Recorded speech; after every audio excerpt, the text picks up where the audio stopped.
Hello my art weavers, welcome to my channel The Art of Inside Impressions. So today we are going to see how to make tissue paper at your own place. So grab a plain sheet.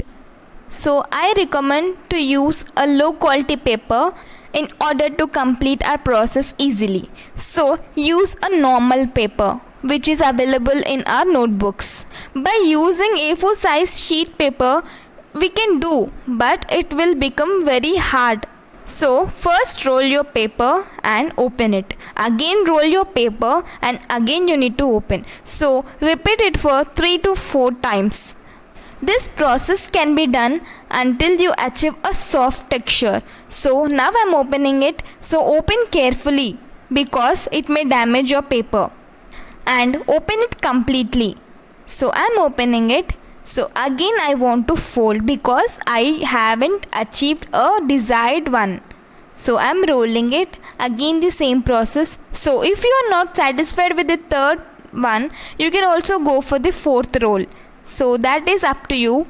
So now I will open and I am almost satisfied with the output. So again now we'll use a scale, a normal scale, and we'll do in this way. So first I'm placing my paper on an empty sheet or empty table, and you need to rub in this way using a plastic scale. So rub it gently, placing your hand beside so that we can save our paper.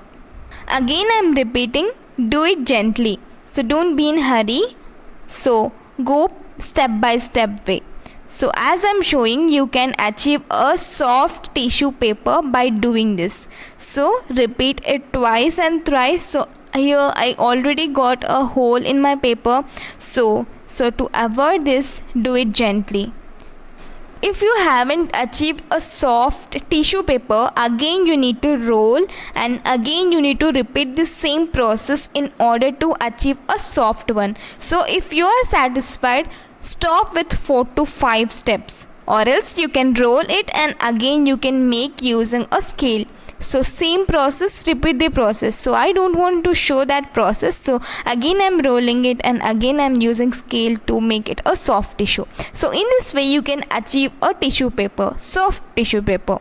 And now I'll use these tissue papers which are homemade and which are bought from outside, and I'll blend a circle using these two tissue papers and we'll compare the results. So first I'm using ready-made tissue paper and I'm blending it. So these two circles are of 2B grade pencil. So I'm blending in this way. You'll see the results. And the main reason for this video is everyone will have paper but they may not have tissue paper. So helping them, I want to make this video. So now we are done with ready-made tissue paper. Now we are using the homemade tissue paper which we had prepared just now. So I'm blending. So slowly, gently I'm blending it. So you can see the results. So I'm doing it. Do it slowly. And if you use for 2 to 3 times, you'll get the idea of how to use this tissue paper. So this is same as the tissue paper which you use regularly. So the blending is also very good. So you can see the results here. The blending is almost the same. So here we can use both the tissue papers if you are short of the ready-made tissue papers. So I hope you enjoyed this video. If you like this video, please do like, share and subscribe to my channel and tap the bell icon to get more videos. Thank you and stay safe, stay healthy.